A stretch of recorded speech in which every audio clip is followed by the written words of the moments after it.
रहे हैं। तो अल्लाह सुब्हानो ताला ने नबियों और रसूलों का सिलसिला जारी किया कि हमारे बंदे सीधे रास्ते पर आ जाएं। लिहाजा मूसा अलैहिस्सलातु वस्सलाम भी नबी हैं, ईसा अलैहिस्सलातु वस्सलाम भी अल्लाह के नबी हैं, हारून अलैहिस्सलातु वस्सलाम भी अल्लाह के नबी हैं।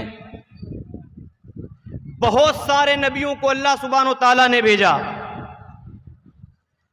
हो सकता है हिंदू धर्म के अंदर भी कोई नबी आया हो, लेकिन उस नबी का नाम क्या है वो हमें नहीं मालूम। लेकिन यह कन्फर्म है कि हिंदू धर्म के अंदर भी कोई ना कोई नबी और रसूल अल्लाह सुब्हानो ताला ने भेजा है।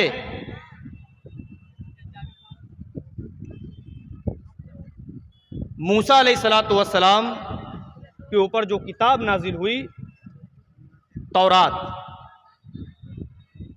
तौरात के अंदर आखिरी नबी जनाब मुहम्मदुर रसूलुल्लाह सल्लल्लाहु अलैहि वसल्लम की आने की बशारत दी गई कि आखिरी नबी जो आएगा उसका नाम मोहम्मद होगा।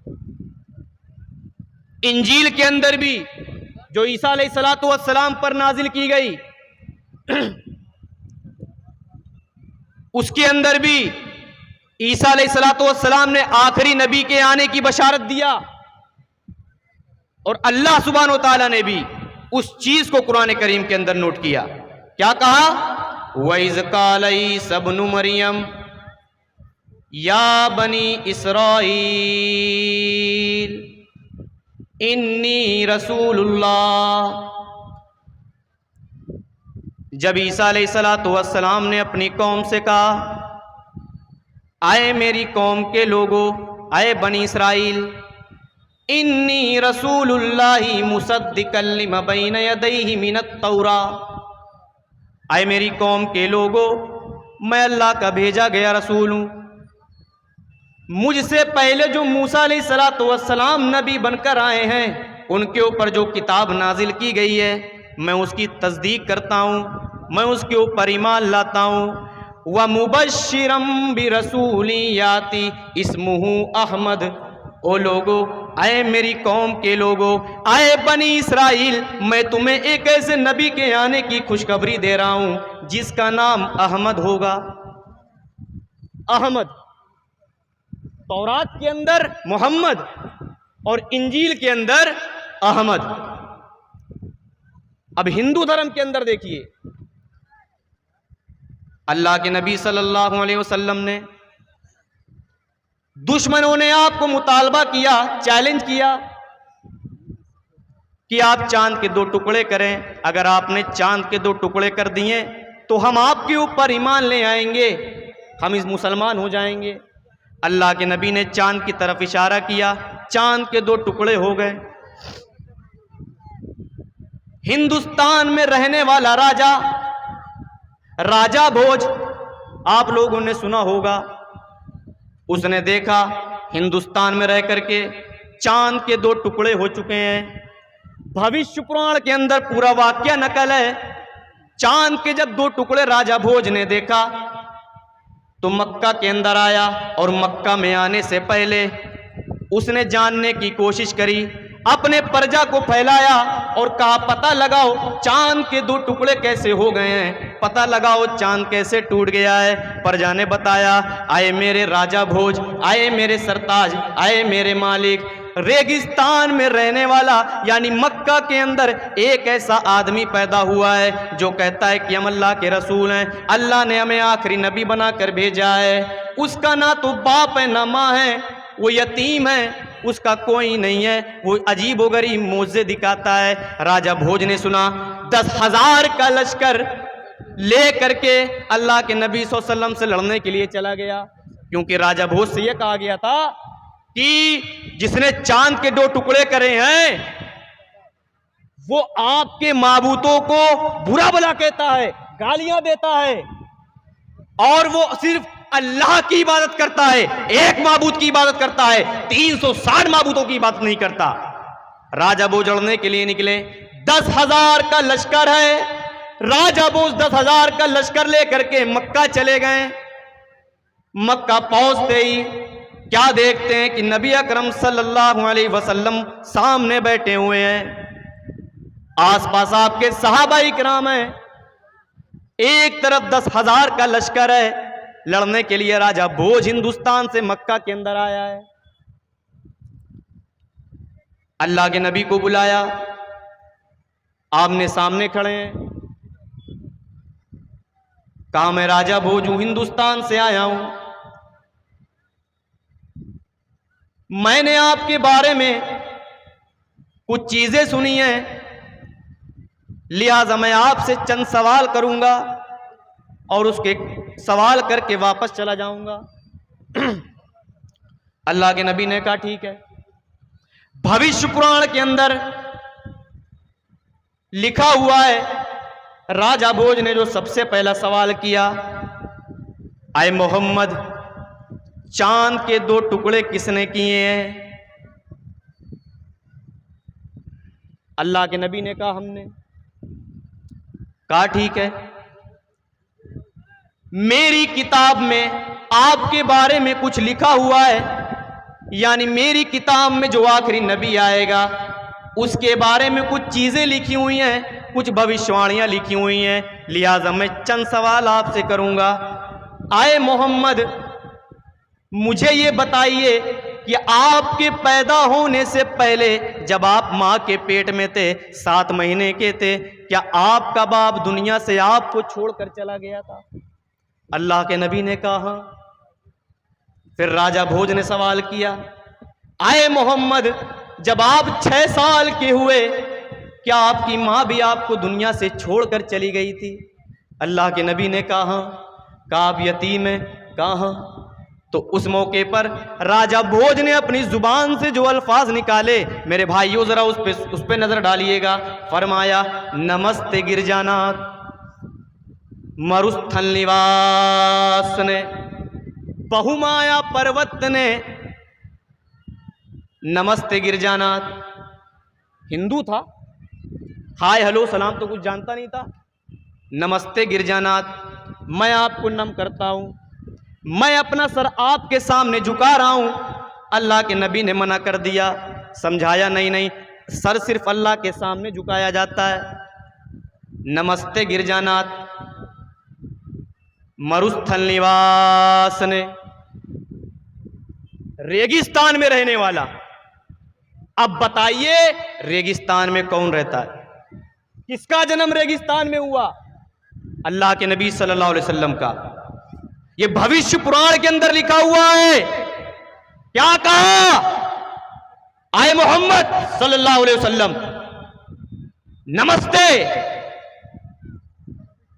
मैं आपके सामने अपने सर को झुका रहा हूं।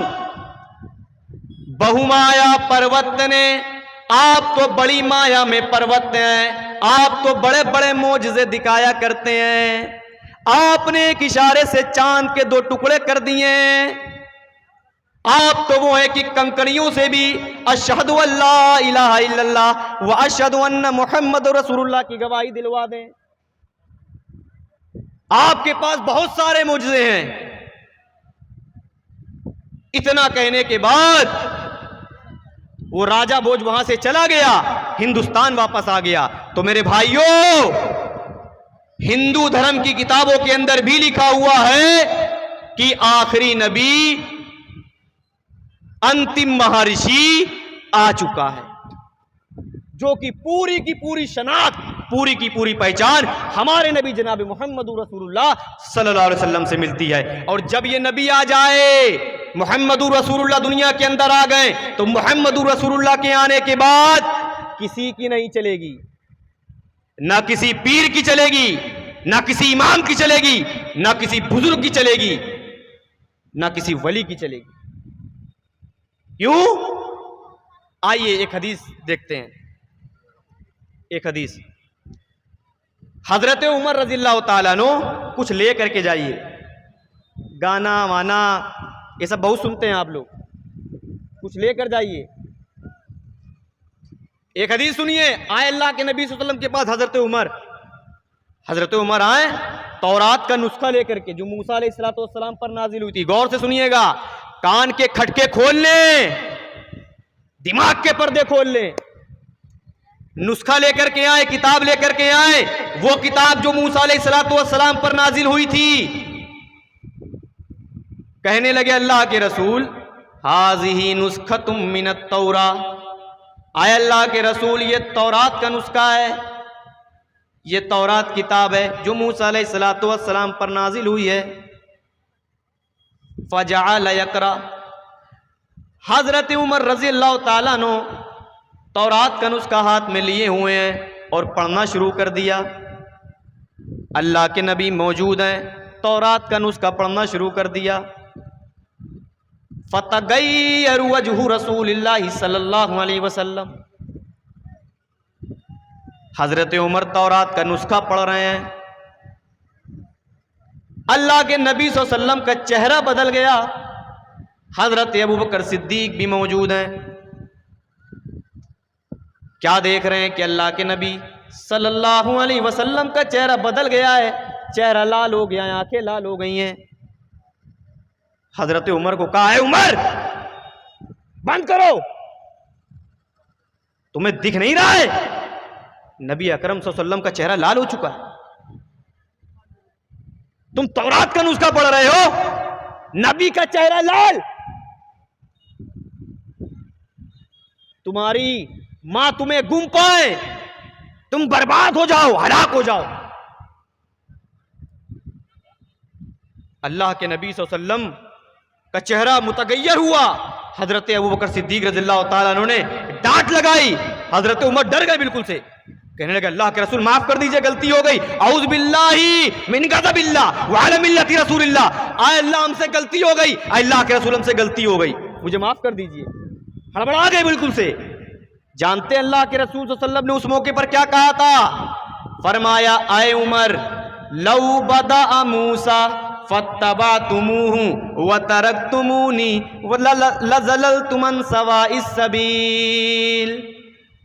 आए उमर, अगर आज मूसा भी आ जाएं और तुम उनकी इत्तिबा करने लगो, व तरकतुमूनी, और तुम मुझे छोड़ दो, लज़ललतुम अन सवाइस सबील, तो तुम सिराते मुस्तकीम से भटक जाओगे, गुमराह हो जाओगे। मेरे भाइयों जरा गौर करिएगा, एक नबी की किताब पढ़ी जा रही है, किसी इमाम की किताब नहीं पढ़ी जा रही है, किसी बुजुर्ग की किताब नहीं पढ़ी जा रही है। ओ मज़ारों को चाटने वालों, बुजुर्गों के नाम के डंके बजाने वालों, पीर और वली और इमामों के नाम पे फूलने वालों, यहां नबी की किताब पढ़ी जा रही है, तौरात।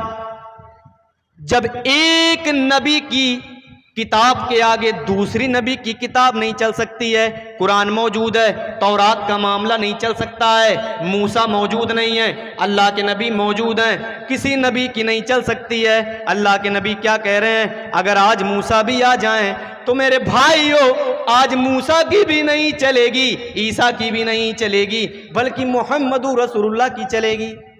तो पता क्या चला कि अल्लाह के नबी सल्लल्लाहु अलैहि वसल्लम के आने के बाद किसी का हुक्म नहीं माना जाएगा, सिर्फ और सिर्फ अल्लाह के नबी सल्लल्लाहु अलैहि वसल्लम का हुक्म माना जाएगा। इतनी बात समझ में आ गई कि शरीयत इसी का नाम है कि अल्लाह के नबी सल्लल्लाहु अलैहि वसल्लम की ही बात को मानना है, उनकी इताअत करनी है, उनकी इत्तिबा करनी है। अच्छा, एक हदीस बयान कर दूं, फिर मौजू को आगे बढ़ाता हूं कि नबी अकरम सल्लल्लाहु अलैहि वसल्लम की इताअत क्यों करनी है, उनकी इत्तिबा क्यों करनी है। एक हदीस, अल्लाह के नबी फरमाते हैं, हम लेटे हुए थे, अल्लाह के नबी लेटे हुए हैं, अल्लाह सुब्हानो ताला ने दो फरिश्ते भेजे।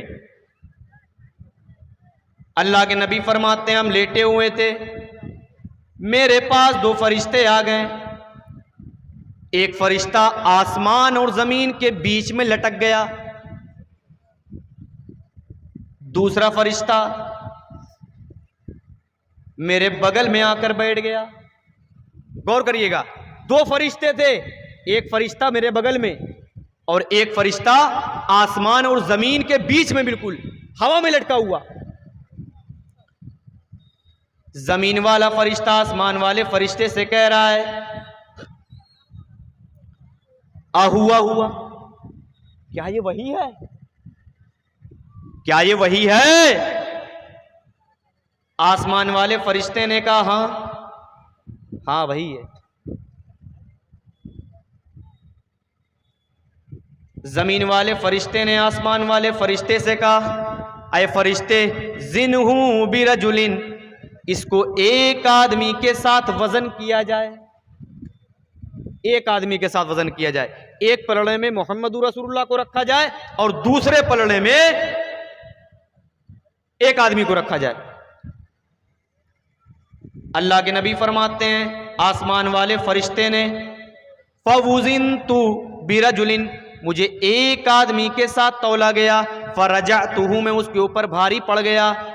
फिर आसमान वाले फरिश्ते ने जमीन वाले फरिश्ते से कहा, जिन्हू बिअशरा, इसको 10 आदमियों के साथ तौला जाए।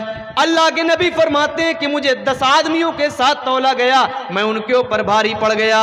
अल्लाह के नबी फरमाते हैं, फिर मुझे 100 आदमियों के साथ तौला गया, फवुजिनतु बिमिया, मुझे 100 आदमियों के साथ तौला गया, फरजअतुहुम, मैं उनके ऊपर भारी पड़ गया। फिर उसके बाद अल्लाह के नबी फरमाते हैं, फवुजिनतु बिअलफ, मुझे 1000 आदमियों के साथ तौला गया, फरजअतुहुम, मैं 1000 आदमियों के ऊपर भी भारी पड़ गया। एक नहीं, 10 नहीं, 100 नहीं, 1000 नहीं। अल्लाह के नबी फरमाते हैं, वो फरिश्ता कहने लगा, ऐ जमीन वाले फरिश्ते, इसको पूरी दुनिया को एक पलड़े में रख दो, जितने भी लोग हैं सबके सबको एक पलड़े में रख दो, और मोहम्मद रसूलुल्लाह के एक पलड़े में रख दो। अल्लाह की कसम, एक पलड़े में पूरी दुनिया रख दी जाए, उसमें इमाम भी आ गए, उसमें पीर भी आ गए, उसमें फ़कीर भी आ गए, उसमें वली भी आ गए, सारे के सारे लोग एक पलड़े में रख दिए जाएं और मोहम्मद रसूलुल्लाह को एक पलड़े में रख दिया जाए। अल्लाह के नबी फरमाते हैं, फरजअतुहुम, मैं पूरी दुनिया पर भारी पड़ गया। पूरी दुनिया एक पलड़े में, पूरी दुनिया के लोग एक पलड़े में, और अल्लाह के नबी एक पलड़े में। मकाम देख रहे हैं अल्लाह के नबी का, कितना बड़ा मकाम है। अब सवाल यह है, जब इतना बड़ा मकाम है तो नबी को छोड़कर हम किसी और की इत्तिबा, किसी और की इताअत, किसी और के मुकल्लिद, किसी और की बातों को क्यों माने? मकाम समझ में आया? यह हदीस बताने का मकसद सिर्फ ये है कि हमें सिर्फ अल्लाह की इताअत कर, अल्लाह उसके रसूल की इताअत करनी है। कि हम रसूल अकरम सल्लल्लाहु अलैहि वसल्लम की इताअत क्यों करें? इसलिए करें, पूरी दुनिया पर भारी है। अल्लाह के बाद अगर किसी का मकाम है तो जनाब मोहम्मद रसूलुल्लाह सल्लल्लाहु अलैहि वसल्लम का। इसीलिए अल्लाह सुब्हानहू तआला ने कहा, ऐ ईमान वालो, या अय्युहल्लज़ीना आमनू अतिउल्लाह व अतिउर रसूल, ऐ ईमान वालो, इताअत करो तुम अल्लाह की, इताअत करो तुम उसके रसूल की, व उलिल अम्रि मिनकुम, और तुम इताअत करो साहिबे हुक्मरां की, हाकिमे वक्त की। फ़इन तनाज़अतुम फ़ी शैइन फरुद्दूहु इलल्लाहि वर रसूल, इताअत करना है अल्लाह की, इताअत करना उसके रसूल की, और हाकिमे वक्त की भी बात माननी है। और अगर दीन के किसी भी मामले में इख्तिलाफ हो जाए, रफ़ुल-दैन करना चाहिए या नहीं, इमाम के पीछे आमीन बोलना चाहिए या नहीं, एक मजलिस की 3 तलाक, एक होगी या 3 मानी जाएगी, या फिर तरावी की रकात 8 है या 20 है, इमाम के पीछे टोपी लगाई जाएगी या नहीं लगाई जाएगी, ये सारे मसले मसाइल दीन के किसी भी मामले में अगर इख्तिलाफ हो जाता है तो फरुद्दूहु इलल्लाहि वर रसूल,